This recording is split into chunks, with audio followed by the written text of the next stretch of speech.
ఎలా ఉన్నారు? అందరు బాగున్నారు అనుకుంటున్నాను.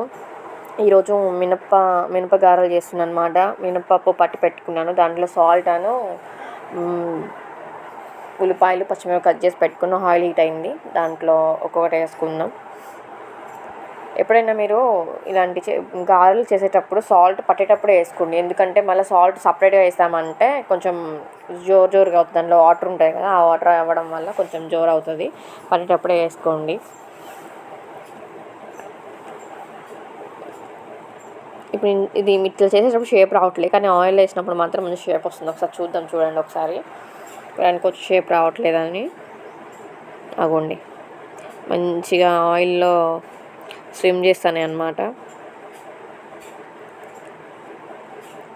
ఇప్పుడు కలర్ షేడ్ అవుతాయి చూడండి. ఎప్పుడైనా గారెలు ఆయిల్లో ఉన్నప్పుడు ఒకలాగా, బయటికి ప్లేట్లో తీసినప్పుడు ఒకలాగా అనిపిస్తాయి. దానికి అంటే కొంచెం లైట్గా కలర్ షేడ్ అవుతాయి అన్నమాట. ఇప్పుడు చూడండి, ప్లేట్లోకి తీస్తే ఇందాక కలర్లో ఉన్నాయి, ఇప్పుడు ఈ కలర్లో ఉన్నాయి. దీనికి కాంబినేషన్ పల్లి చట్నీ, అల్లం చట్నీ రెండు బాగుంటాయి. మనకు అంత టైం లేదు కాబట్టి నేను పల్లి చట్నీ చేసిన. అప్పుడు మంచిగా ఇందాక వాటికి ఇప్పుడు వాటికి కలర్ చూడండి. ఇందాక ఒక కలర్లో ఉన్నాయి, ఇప్పుడు ఒక కలర్లో. ఇప్పుడు చట్నీ తాలింపు పెట్టుకుందాం. కరెంట్ వస్తుంది పోతుందని ముందుగానే పల్లీలు పచ్చిమిర్చి కలిపి మిక్సీ పట్టి పెట్టుకున్నా. ఆయిల్ హీట్ అవుతుంది, దాంట్లో కొంచెం ఆవాలు వేసుకుందాం. అట్లనే ఎండుమిరపకాయలు కూడా వేసుకుందాం.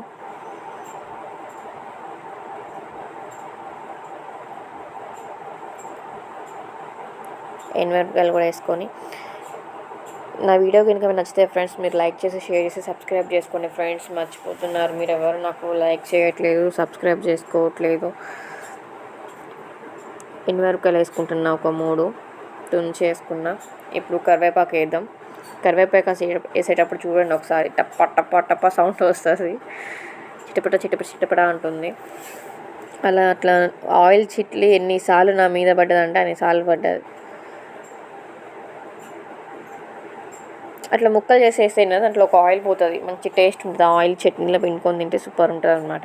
ఇప్పుడు కరివేపాకు వేద్దాం. చూడండి, టప్ప సౌండ్ వస్తుంది. ఆ సౌండ్ భలే ఉంటుంది కదా. చట్నీ పట్టి పెట్టుకున్నాం కదా, అది పోసేద్దాం. ఇప్పుడు కలర్ చూడండి. ఎప్పుడైనా చట్నీలోకి ఆయిల్ ఎక్కువ ఉంటే ఏమవుతుందంటే ఈవినింగ్ వరకు ఖరాబ్ అవ్వకుండా ఉంటుంది. అందుకే నేను ప్రతి దాంట్లో ఆయిల్ ఎక్కువనే ఉంటుంది. మీరు చూసుంటే నా వీడియో కనుక నచ్చితే ఫ్రెండ్స్ మీరు కంపల్సరీ లైక్ చేసి, షేర్ చేసి, సబ్స్క్రైబ్ చేసుకోండి. ఫ్రెండ్స్ మర్చిపోకండి, ప్లీజ్ సబ్స్క్రైబ్ మై ఛానల్. కొన్ని వాటర్ కూడా కలిపి పోసుకుందాం. మరీ ఎక్కువ ఉంటే బాగోదుగా, గట్టిగా ఉంటే లూజ్గా ఉంటేనే బాగుంటుంది కదా, అందుకని. Bye friends, take care.